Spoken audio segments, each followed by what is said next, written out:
Salut à tous, très heureux de vous retrouver pour ce talk show après ce match spectaculaire de l'Olympique de Marseille, au moins ça. Match spectaculaire de l'OM à Strasbourg, un match nul 3-3. Je vous retrouve pour présenter ce talk show. Romain Hering est resté en Alsace pour préparer le marché de Noël. C'est un peu tôt, mais la magie de Noël en Alsace, c'est quelque chose qu'il faut vivre au moins une fois dans sa vie. Amuse-toi bien, Romain. En attendant, nous, c'est talk show, c'est débrief et c'est surtout, c'est parti. Avec au sommaire la prestation des Olympiens, est-ce une bonne ou une mauvaise prestation? Les choix de Garcia, on va y revenir parce qu'il y a eu des entrées un peu cocasses. Mitroglou, sa première, messieurs, vous allez me dire ce que vous en avez pensé. Et puis Guimaraes arrive vite, c'est dès jeudi au stade Vélodrome. Pour en parler, je suis avec Kevin Kribisch. Chaque jour, une coiffure différente, une couleur différente. Là, on a le Kevin Kribisch de l'automne, je suis très content. C'est ça. De le découvrir. Donc aujourd'hui, la tendance, c'est voilà, c'est ces petits t-shirts couleur peau. Ravi de t'avoir, Kevin. On sait que tu n'es pas là pour ça. Tu as un œil avisé. Tu regardes tous les championnats, absolument tous les championnats. Et quand on va parler de Guimaraes et de Konya Sport, c'est plutôt pas mal de t'avoir sur le plateau.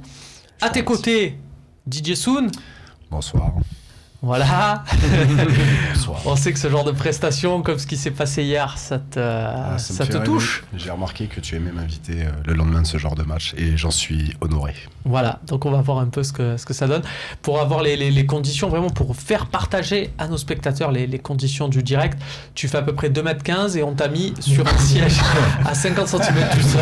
En gros, très bien. c'est ça, ouais. C'est plié comme chez Ikea. On disait que j'étais deux saliers et que c'était Dédé. Voilà.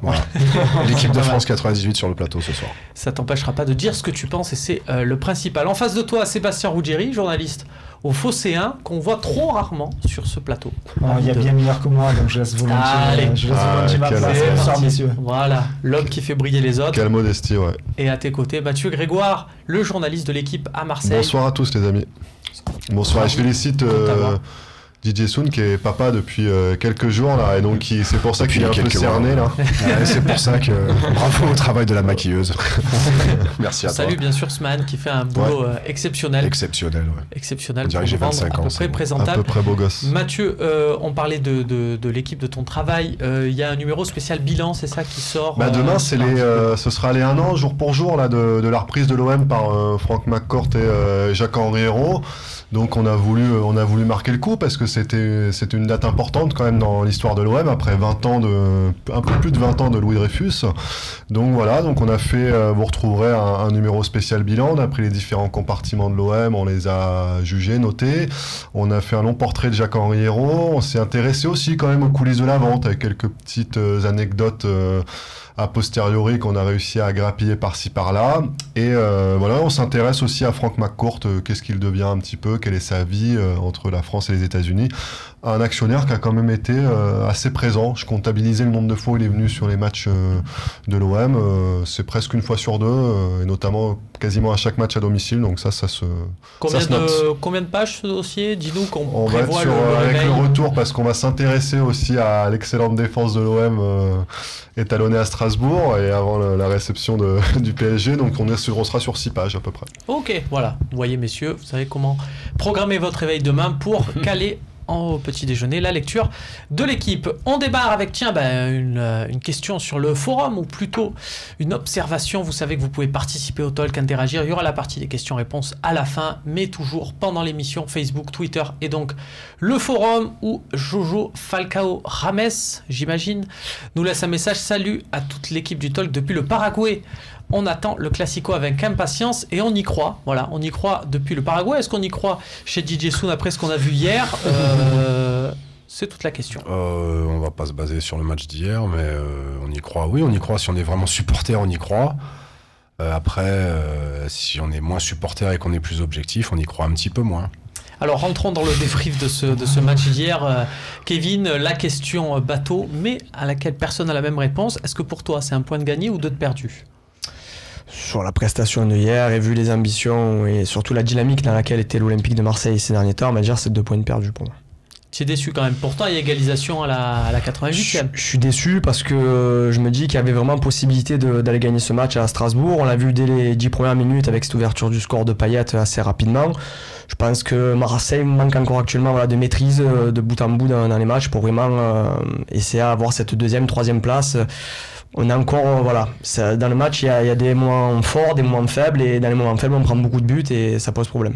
Est-ce que, Sébastien, toi aussi, c'est parce que c'est le sentiment partagé par beaucoup de personnes, ce qui t'agace le plus finalement dans ce match, c'est que l'OM marque rapidement, mais derrière s'endort un peu. C'est exactement ça, parce qu'on a eu l'occasion de tuer le match. On a eu 2-3 occasions derrière avec cette frappe de Mitroglou, NJ, pareil, bien servi, superbement servi par Thauvin.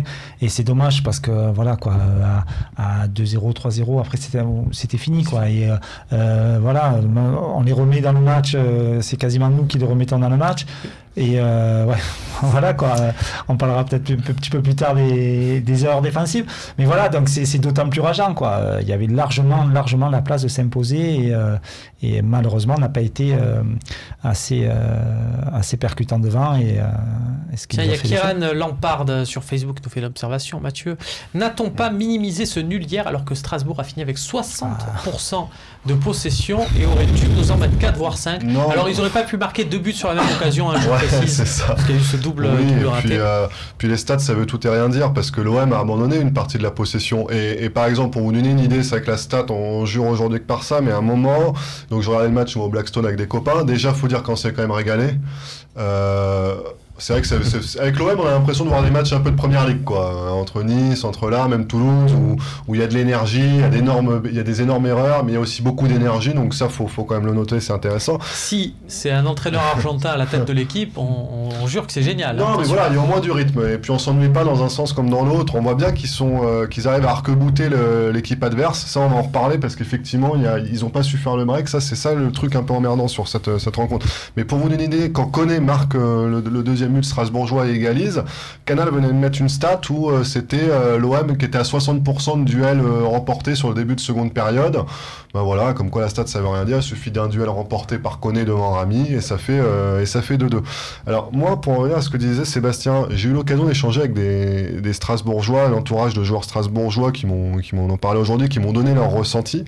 Et effectivement, les joueurs strasbourgeois étaient surpris que l'OM n'enfonce pas le clou après le premier but, qui arrive quand même très vite. Et en fait, ils étaient un peu surpris parce que à chaque fois que l'OM accélérait un peu, on voyait que Strasbourg était en difficulté parce qu'en face, il y avait des mecs qui étaient à l'énergie, quoi. CK, tu te rappelles, Romain, on l'a vu, console à Strasbourg, c'était la fameuse défense, CK, Marester et compagnie. Salmier qui était Salmier, déjà, bon, c'était des mecs, c'est des mecs qui vont en mastic, mais on voit bien, qui étaient cuits à la fin, ou enfin, dès que l'OM appuyait un petit peu. Et donc les Strasbourgeois étaient un peu surpris, ils ont peut-être vu un peu de suffisance, et c'est vrai que j'y vois pas un problème physique, parce que l'OM d'ailleurs finit bien. Donc j'y vois plutôt une gestion quand même un peu facile, peut-être un petit peu de sénateur parfois, ce qui est dommage parce que cette équipe, quand elle veut, elle peut. C'est pour ça aussi que c'est rageant, mais en termes comptables, c'est pas la pire opération du siècle. On va voir le classement, Kevin, rien d'alarmant. Rien n'est alarmant, et puis c'est pas là de toute façon que ça se joue, que le championnat se joue, que l'OM a perdu, est tombé du podium à égalité avec Saint-Étienne. Mais ça aurait été bien de prendre un petit matelas, quoi. On sait qu'il y a la réception de Paris la semaine prochaine. On sait que ça va être compliqué, ça se resserre là en tête, on aurait pu avoir 2 points de plus et prendre un petit matelas et envisager peut-être...